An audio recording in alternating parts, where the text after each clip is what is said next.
ಕೃತಕ ಬುದ್ಧಿಮತ್ತೆ ಪ್ರಬಂಧ ಪೀಠಿಕೆ ಮಾನವನ ಬುದ್ಧಿಶಕ್ತಿಯ ಮುಂದಿನ ರೂಪವೇ ಕೃತಕ ಬುದ್ಧಿಮತ್ತೆ ಎಂಬ ಮಾತು ಇಂದು ನಿಜವಾಗುತ್ತಿದೆ. ತಂತ್ರಜ್ಞಾನ ಯುಗದಲ್ಲಿ ವೇಗವಾಗಿ ಬೆಳೆಯುತ್ತಿರುವ ಕ್ಷೇತ್ರಗಳಲ್ಲಿ ಕೃತಕ ಬುದ್ಧಿಮತ್ತೆ ಅಥವಾ ಆರ್ಟಿಫಿಷಿಯಲ್ ಇಂಟೆಲಿಜೆನ್ಸ್ ಎಐ ಅತ್ಯಂತ ಪ್ರಮುಖವಾಗಿದೆ. ಮಾನವನಂತೆ ಯೋಚಿಸುವ, ಕಲಿಯುವ ಮತ್ತು ನಿರ್ಧಾರ ತೆಗೆದುಕೊಳ್ಳುವ ಸಾಮರ್ಥ್ಯವನ್ನು ಯಂತ್ರಗಳಿಗೆ ನೀಡುವ ತಂತ್ರಜ್ಞಾನವನ್ನೇ ಕೃತಕ ಬುದ್ಧಿಮತ್ತೆ ಎಂದು ಕರೆಯುತ್ತಾರೆ. ಇಂದು ಮೊಬೈಲ್ ಫೋನ್ನಿಂದ ಹಿಡಿದು ವೈದ್ಯಕೀಯ ಕ್ಷೇತ್ರದವರೆಗೆ ಎಐ ಬಳಕೆಯಾಗುತ್ತಿದೆ. Chat GPT, Google Gemini, self driving cars, robots ಮುಂತಾದವು ಎಐ ತಂತ್ರಜ್ಞಾನದ ಉದಾಹರಣೆಗಳಾಗಿವೆ. ಆದ್ದರಿಂದ ಎಐ ಮಾನವನ ಜೀವನವನ್ನು ಸುಲಭಗೊಳಿಸಿದರೂ ಅದರ ದುರುಪಯೋಗವು ದೊಡ್ಡ ಸವಾಲಾಗಿ ಪರಿಣಮಿಸಿದೆ. ವಿಷಯ ವಿವರಣೆ. ಕೃತಕ ಬುದ್ಧಿಮತ್ತೆಯ ಮುಖ್ಯ ಉದ್ದೇಶ ಮಾನವನ ಕೆಲಸವನ್ನು ವೇಗವಾಗಿ ಮತ್ತು ಸುಲಭವಾಗಿ ಮಾಡುವುದು.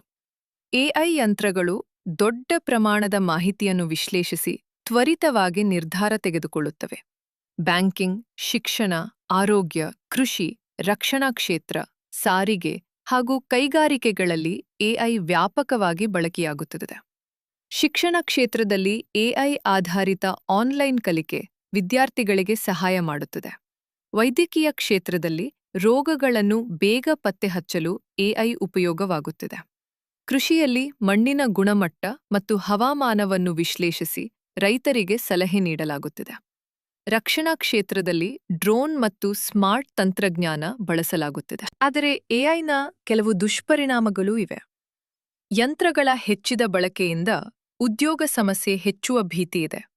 ಸೈಬರ್ ಅಪರಾಧ, ಡೇಟಾ ಕಳ್ಳತನ ಮತ್ತು ಡೀಪ್ ಫೇಕ್ ವಿಡಿಯೋಗಳಂತಹ ಸಮಸ್ಯೆಗಳು ಹೆಚ್ಚುತ್ತಿವೆ. ತಪ್ಪು ಮಾಹಿತಿಯನ್ನು ಹರಡುವ ಅಪಾಯವೂ ಇದೆ. ಮಾನವೀಯ ಮೌಲ್ಯಗಳಿಗಿಂತ ಯಂತ್ರಗಳ ಮೇಲೆ ಹೆಚ್ಚು ಅವಲಂಬನೆ ಬೆಳೆಸುವ ಸಾಧ್ಯತೆಯೂ ಇದೆ. ಇತ್ತೀಚಿನ ವರ್ಷಗಳಲ್ಲಿ ಎಐ ಕುರಿತು ವಿಶ್ವದಾದ್ಯಂತ ಚರ್ಚೆಗಳು ಹೆಚ್ಚಾಗಿವೆ. 2025ರಲ್ಲಿ ಭಾರತ ಸರ್ಕಾರ ಇಂಡಿಯಾ ಎಐ ಮಿಷನ್ ಅನ್ನು ಮತ್ತಷ್ಟು ಬಲಪಡಿಸಿದೆ.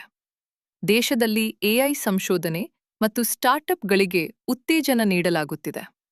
ಶಿಕ್ಷಣ ಮತ್ತು ಆಡಳಿತದಲ್ಲಿ ಎಐ ಬಳಕೆಯನ್ನು ಹೆಚ್ಚಿಸಲು ಹಲವು ಯೋಜನೆಗಳನ್ನು ಜಾರಿಗೆ ತರಲಾಗಿದೆ. 2025ರಲ್ಲಿ ಎಐ ಸೇಫ್ಟಿ ಸಮಿಟ್ ಮತ್ತು G7 ರಾಷ್ಟ್ರಗಳ ಸಭೆಗಳಲ್ಲಿ ಎಐ ನಿಯಂತ್ರಣ ಮತ್ತು ಸುರಕ್ಷಿತ ಬಳಕೆಯ ಕುರಿತು ಮಹತ್ವದ ಚರ್ಚೆಗಳು ನಡೆದವು.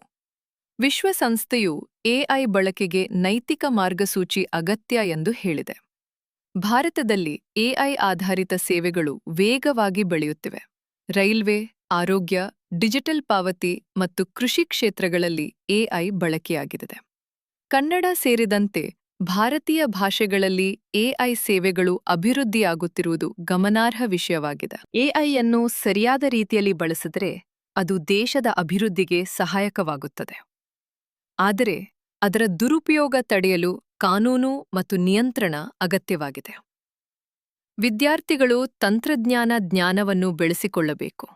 ಸರ್ಕಾರ ಮತ್ತು ಶಿಕ್ಷಣ ಸಂಸ್ಥೆಗಳು ಡಿಜಿಟಲ್ ಸಾಕ್ಷರತೆಯನ್ನು ಉತ್ತೇಜಿಸಬೇಕು. ಉಪಸಂಹಾರ. ಕೃತಕ ಬುದ್ಧಿಮತ್ತೆ ಮಾನವ ಜೀವನದಲ್ಲಿ ಹೊಸ ಕ್ರಾಂತಿಯನ್ನು ತಂದಿದೆ. ಇದು ಅಭಿವೃದ್ಧಿಗೆ ದೊಡ್ಡ ಅವಕಾಶ ನೀಡಿದರೂ ಅದರ ಬಳಕೆ ಜವಾಬ್ದಾರಿಯುತವಾಗಿರಬೇಕು. ಮಾನವೀಯ ಮೌಲ್ಯಗಳನ್ನು ಕಾಪಾಡಿಕೊಂಡು ಎಐಯನ್ನು ಸಮಾಜದ ಹಿತಕ್ಕಾಗಿ ಬಳಸುವುದು ಇಂದಿನ ಅಗತ್ಯವಾಗಿದೆ. ತಂತ್ರಜ್ಞಾನ ಮಾನವನ ಸೇವೆಗಿರಬೇಕು.